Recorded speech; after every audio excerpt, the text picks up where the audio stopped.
Hello students, कैसे हो आप सभी। मैं हूं गुरदीप और ऑनलाइन स्टडी में आपका स्वागत है।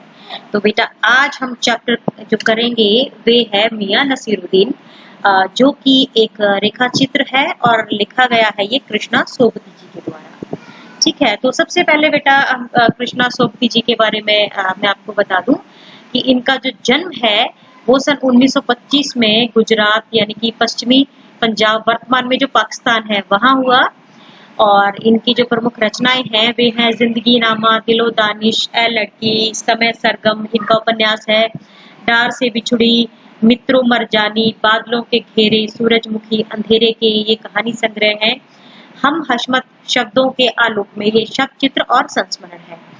और इन्हें बेटा जो सम्मान मिले हैं हिंदी साहित्य में वे हैं साहित्य अकादमी सम्मान, हिंदी अकादमी का श्लाघा सम्मान, साहित्य अकादमी की 72 सदस्यता सहित अनेक राष्ट्रीय पुरस्कार इन्हें मिले हैं। कथा साहित्य में ये अपना एक विशेष स्थान रखती है।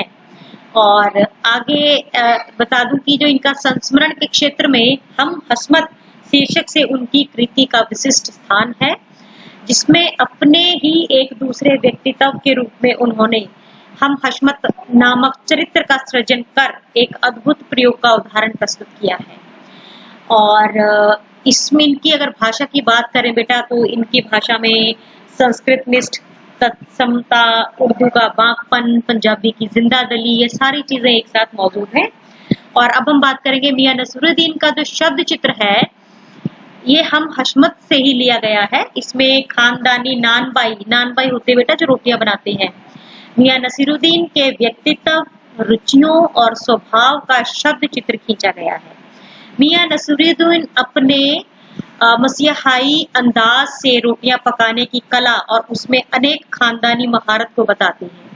वे ऐसे इंसान का भी प्रतिनिधित्व करते हैं जो अपने पेशे को कला का दर्जा देते हैं और करके सीखने को असली हुनर मानते हैं।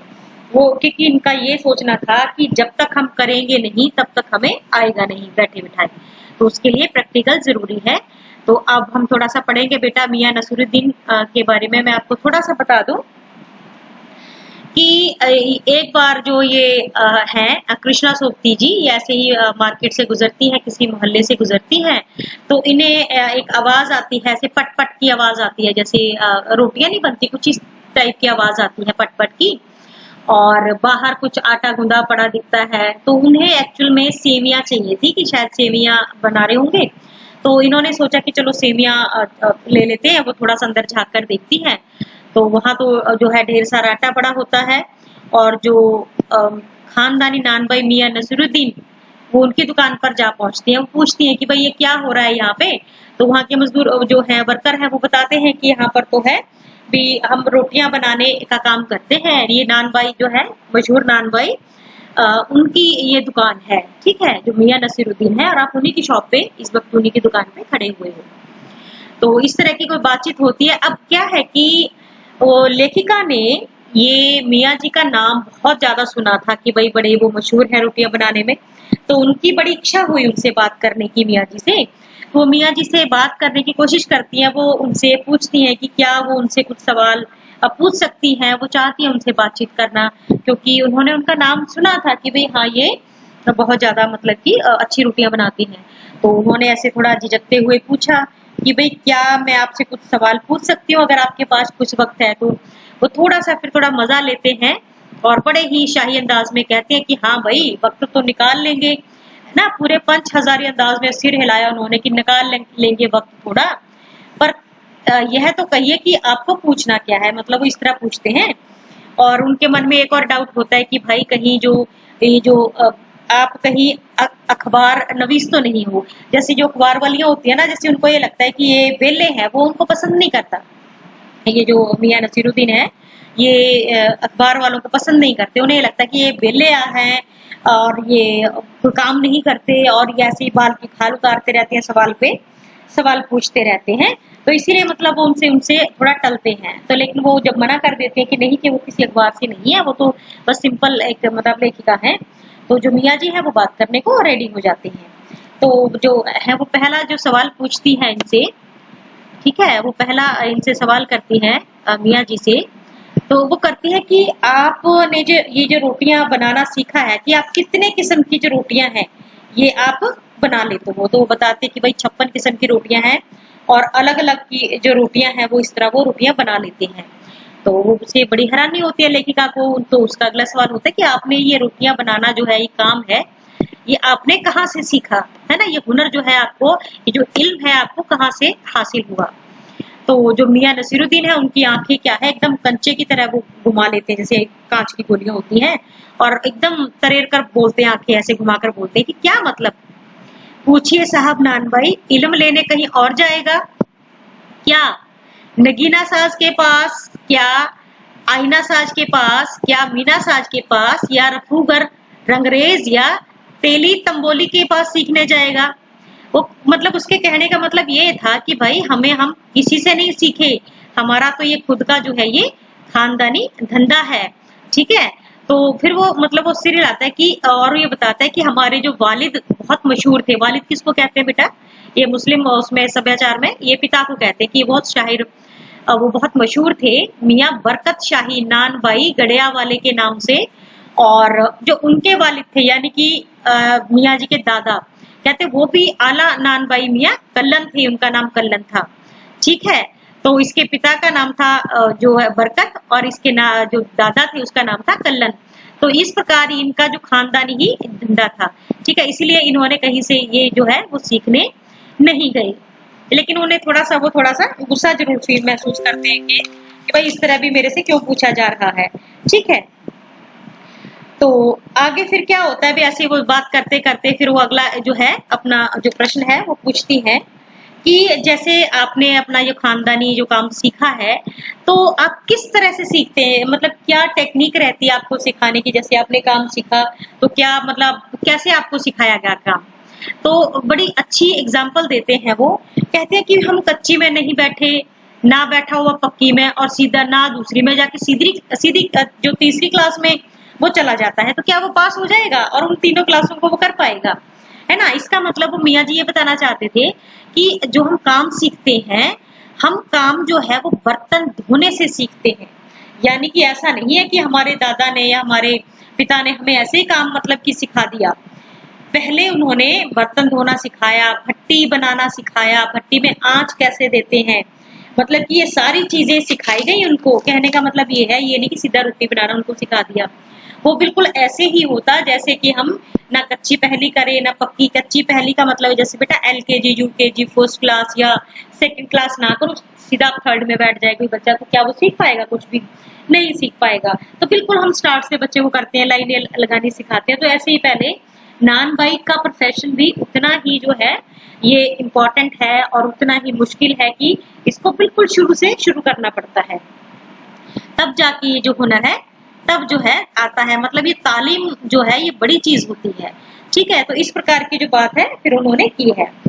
और आगे फिर उन्होंने पूछा लेखिका ने कि यहाँ पर क्या और भी नान बाई हैं आसपास, मतलब जैसे आपने तो बता दिया कि भाई खानदानी आपकी नान बाई हो, तो क्या और भी यहाँ पे है नान बाई।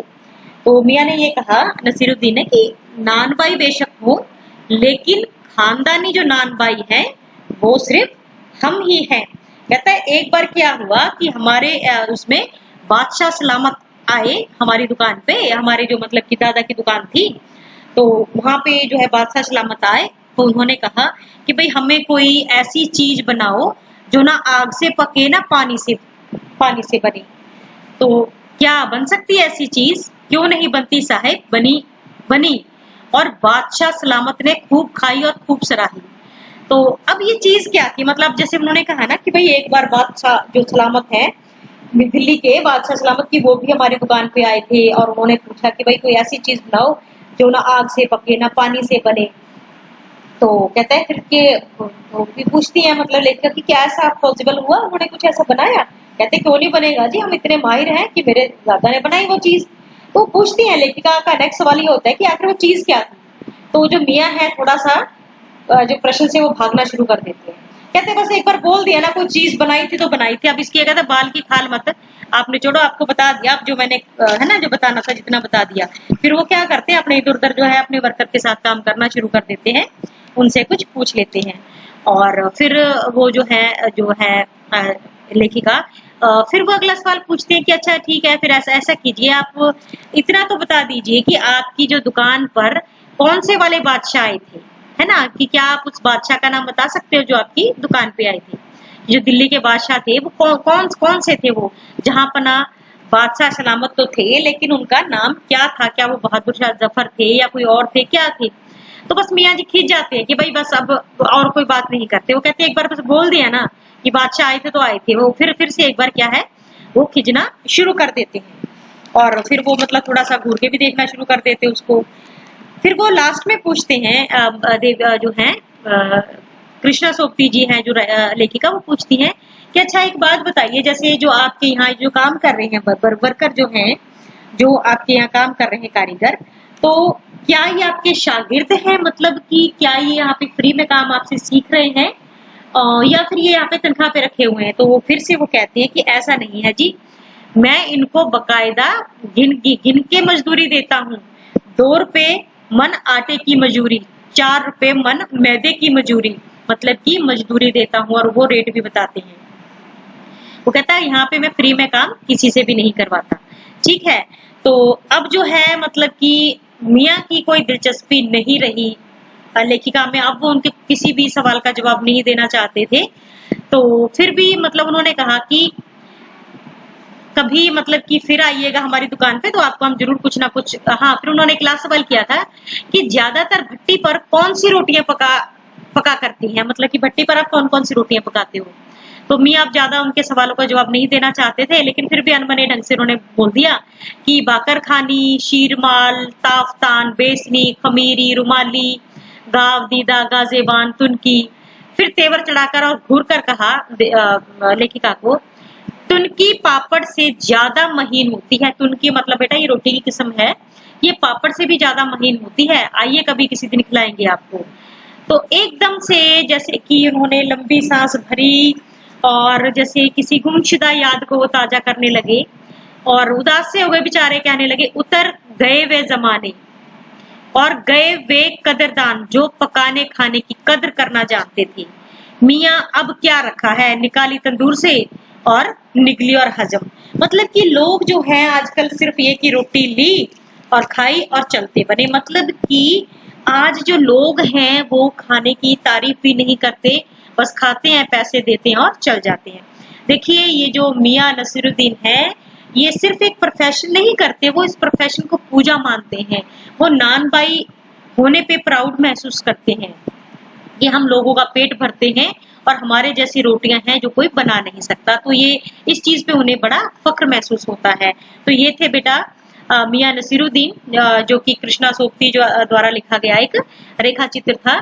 तो बेटा आज के लिए बस इतना ही, तो आप इसे अपने हिसाब से जरूर पढ़ लेना बेटा। तो आज के लिए बस इतना ही। तो उम्मीद करती हूँ कि आपको ये जो चैप्टर है इंटरेस्टिंग लगा होगा और आपने इसे दिल से सुना होगा और समझा भी होगा। तो आज के लिए बस इतना ही, धन्यवाद।